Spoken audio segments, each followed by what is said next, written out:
पारस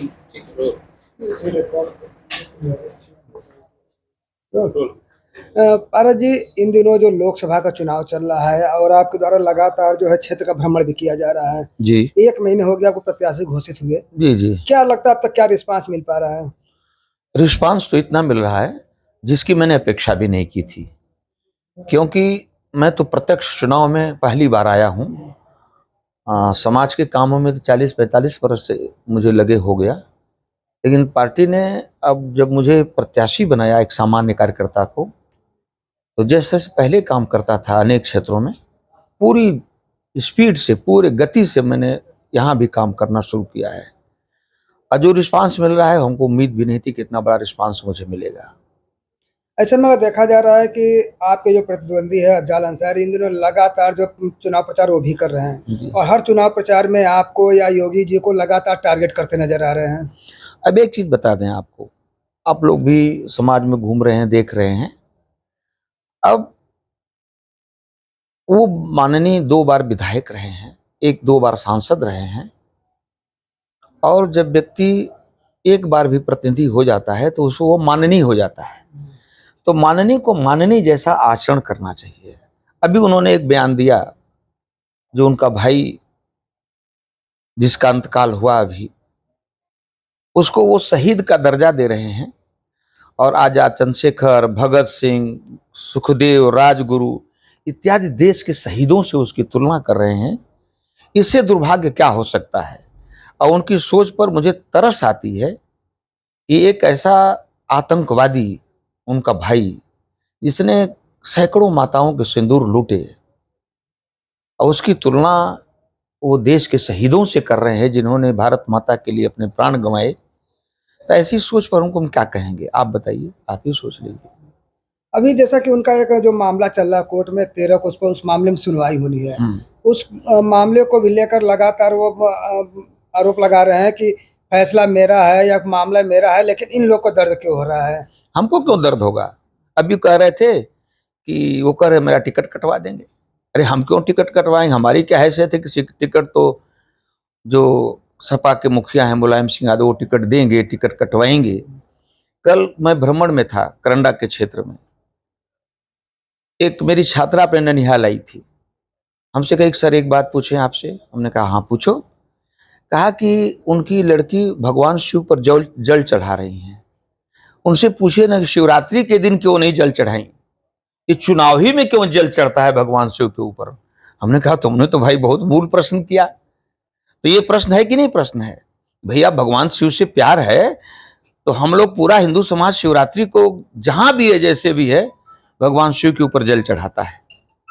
आए राजनीति में नाटक करना, जल चढ़ाना, ये सबका कोई अर्थ नहीं, मतलब नहीं समाज समझता है। पारस जी, अगर बात किया जाए कि अभी तक जो है उनकी बेटी का, उनके भतीजे का सनातनी रूप देखने को मिला था और एक दिन पूर्व उन्होंने एक सैदपुर में जनसभा किया। अब वो अफजाल अंसारी की जुबान भी जो सनातनी हो गई है। वो जो है बनारस में जो पुराने मंदिर जो तोड़े गए थे उसको लेकर है कि भाजपा ने पुराने मंदिर को तोड़वा दिया है, देवी देवता भी उनसे नाराज हैं।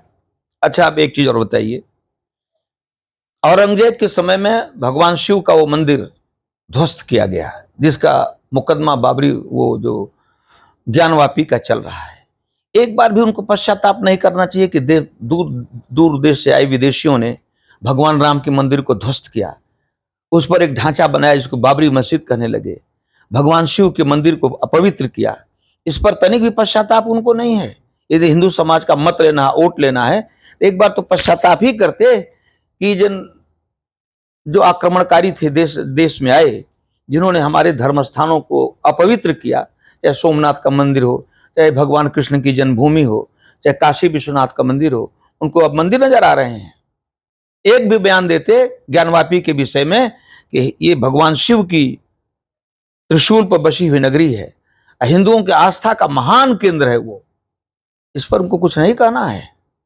आखिर इस तरह के चुनाव में ही लोग सनातनी और हिंदू मुस्लिम या इस तरह के जो मामले आखिर चुनाव के दौरान ही क्यों, मतलब ये लोग क्यों कर रहे हैं? वोट लेने के लिए। लेकिन पिछले 5 सालों में इस तरह का उनका कोई बयान भी नहीं रहा। अरे भाई, मैं कहता हूं कि प्राण प्रतिष्ठा हुई भगवान राम की, आप शंकर भगवान के मंदिर पर जल चढ़ा रहे हैं।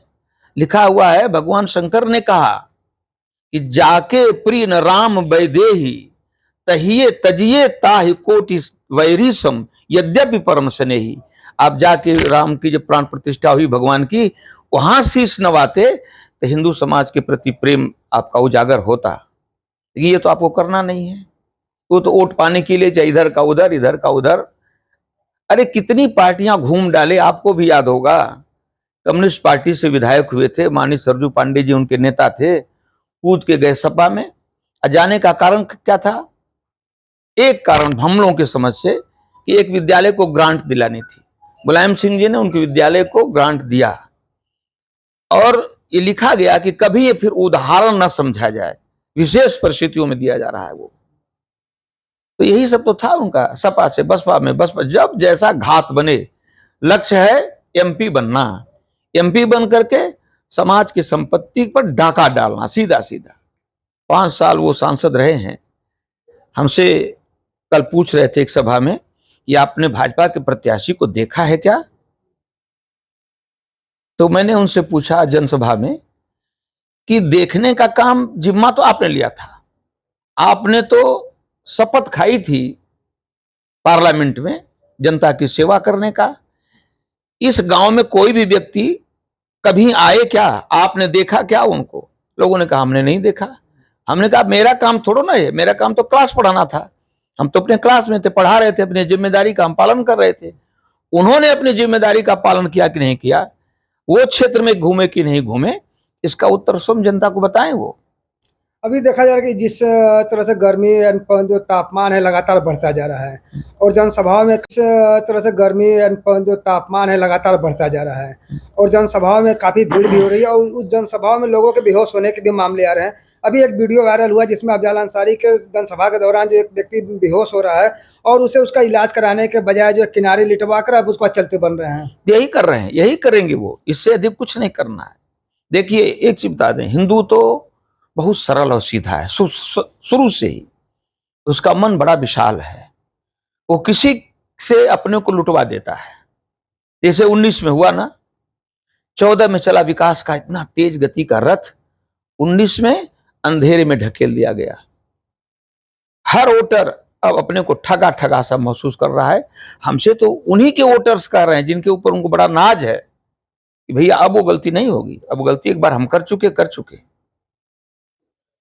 ऐसे में एक मामला ये आ रहा है कि टाइम्स नाउ जो न्यूज़ चैनल है उसको लेकर अफजल अंसारी लगातार जो है इसमें भड़क रहे हैं। उनके रिपोर्टर को देखकर या उनके खबरों को देखकर आखिर क्या लगता है क्यों इस तरह कर रहे हैं वो?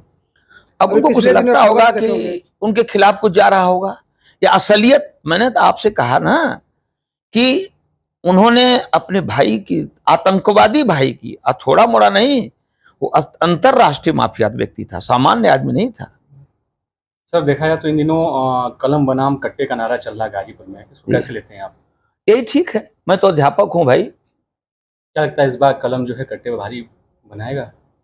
मुझे तो लगता है कि सदा सदा होता रहा है। कलम के बारे में आपको बता दें, कलम में बड़ी ताकत है।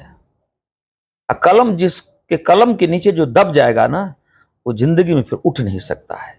लाठी की मार से तो आदमी घायल होगा, ठीक हो जाएगा, लेकिन कलम की मार जब चल जाएगी तो जिंदगी बर्बाद हो जाएगी, कभी वो ठीक नहीं हो सकता। सर अंतिम सवाल ये है कि अभी जो भारतीय जनता पार्टी के द्वारा जो फ्री राशन की जो मामले आ रहे हैं, चलाया जा रहा है, उसको लेकर अफजल अंसारी का ये कहना है कि ये काम तो मनमोहन सरकार में भी चलती थी। अंतर बस इतना है कि मनमोहन सरकार 2 रुपये किलो जो गेहूं देती थी और लगभग एक व्यक्ति से 10 रुपया लेती थी। इन्होंने बस ये काम किया कि वो 10 रुपया और चावल का 15 रुपया उसको छोड़ा है, यानी कुल मिलाकर 25 रुपये का लाभ जो है आम जन को दे रहे हैं और कह रहे हैं कि हम राशन दे रहे हैं। हमने कहा कि 1 रुपये का लाभ दे रहे हैं, उनको किसने रोक रखा था कि लाभ मत दीजिए? उनका किसी ने हाथ पकड़ रखा था। और वो क्या कहेंगे, कोरोना काल में जब हमारे ही घरों के लोग कलकत्ता से, बॉम्बे से, याद होगा आपको, पैदल चलकर अपने गांव को आए, लोगों की नौकरियां छूट गई, वेतन 1/3 हो गया, काम धंधे बंद हो गए, अपने घरों को लौट के आए तो एक बड़ी समस्या थी परिवारों के सामने। तब प्रधानमंत्री जी ने घोषणा किया कि हम फ्री का राशन सबको देंगे, खाने भर देंगे। और तब से लेकर आज तक आगे भी 5 साल की और घोषणा हो गई है। यह तो संवेदनशील हृदय की बात है ना। प्रधानमंत्री आदरणीय नरेंद्र मोदी जी गरीब के विषय में, आम जनता के विषय में सोचते हैं, उसी का ये परिणाम है। मनमोहन सिंह ने नहीं दिया, उन्होंने नहीं दिया, इसका कोई सवाल ही नहीं उठता है। सांसद जी ये भी आरोप लगा रहे हैं कि 80 सीटों का नारा देने वाली भाजपा अब 40 सीटों पे ही सिमट के रह जाएगी। ये तो उनको लगेगा, वो तो कहेंगे कि शून्य पर भाजपा चली जाएगी। अगर 40 पर कह रहे हैं तो शून्य पर कहने में क्या दिक्कत है? अरे भाजपा उत्तर प्रदेश में 80 में 80 सीटें जीती जा रही हैं।